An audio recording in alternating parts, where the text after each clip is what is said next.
There's one question every young woman grapples with at some point. How do we stay true to ourselves when the world keeps telling us who you should be? We're constantly told to find our voices, to break barriers, to challenge everything that comes before us. And I believe in that deeply. But lately, I've been asking myself some other questions. What if the answer isn't only in breaking away? What if the strength we've been searching for was never missing, just overlooked? What if we don't need to reject our traditions to find ourselves? We just have to see things differently. These were the questions that led me back to where my story began. I grew up in Laos, if you know where that is. And yes, that's me on the tricycle. And on full moon days, my grandmother would wake me at dawn and we'd walk to the temple together. We carried alms in our own baskets, the same temple she'd attended since she was a child, the same rituals, the same prayers, the same quiet dedication. To an outside observer, these women appear to be simply dutiful, sweeping floors, preparing offerings, bowing in prayer. But if you stay long enough to truly observe, you begin to see something else. Because the temple isn't built on pillars of stone alone. It stands on the shoulders of women. Women who've never stopped working, women who built communities, preserved the faith, held families together across generations. Women who have extraordinary resilience, not because they lacked voices, but because they understood that not all power requires volume. They are the invisible architects to our societies. And that was the world where I grew up in, where power was quiet and constant. But it wasn't the only world I came to know.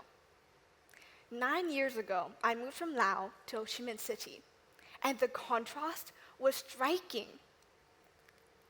Here in Vietnam and around the world, cities pulse with a different energy entirely. Ambition, innovation, constant motion. Here, women are CEOs, engineers, entrepreneurs. They lead startups, direct NGOs, shape policies. They are visible and vocal in the best possible way. In Vietnam, women make up nearly half of the workforce and are stepping into leadership and decision-making roles, creating ripples across industries. Now that is progress. That is power. But somewhere between the rice paddies and the high-rises, between the temple and the glass tower, a question has stayed with me. In chasing this visibility, are we in danger of losing the roots of where our strength began? I started to see this more clearly during an international day at school. We were all asked to represent our countries and nationalities. We stood as a diverse community, different cultures, traditions, and stories all shared amongst one another. But as I looked around, I noticed something. Instead of the richness of traditional fabrics, colors, and textiles, most of us had chosen modern versions, or simply t-shirts with our country's flags on it. It was easier, more comfortable, more stylish. And in that simplicity, something felt lost. We were representing where we came from, but not fully. The depth, the history, the artistry woven into our cultures felt blurred, almost hidden. And so, from that day on, I've chosen to wear my sin and to embrace my culture and tradition fully, to remind myself that I could stand at a global space without leaving my roots at the door. And all of you can too. Because here's what I've come to understand. Power that shines doesn't come from rejecting our origins. It comes from transforming them. Now, transformation isn't something distant or abstract. It's already rooted into our traditions, into the way we live, and into the rituals we carry forward. In Lao, we have a ceremony called the Basi, a ritual of calling the soul home.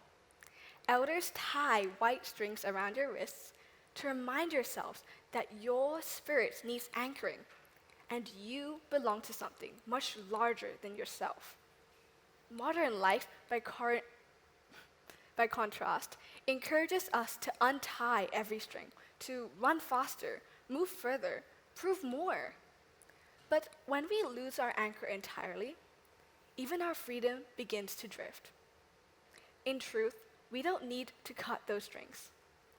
We need to learn how to weave them into something strong enough to hold both our roots and our wings. And that is exactly where our generation stands.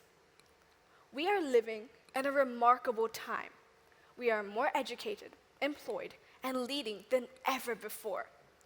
But we're also a generation standing at a crossroads, with one foot planted in tradition and another in a digital world that never stops accelerating. And that can be confusing. It can feel like we have to choose. But this is actually our greatest advantage. We are the bridge generation. We are the translators between old and new, between the lessons of our grandmothers and the freedom of our daughters. Our job isn't to burn the bridge behind us. It is to carry it forward and make sure that those who follow behind us can cross it safely too. And that can only begin by redefining how we see empowerment. Because empowerment isn't one-dimensional. It's not only about being heard, it's remembering who made it possible. In Southeast Asia, it doesn't always rise in protest. It's steady, it's quiet, and it's enduring.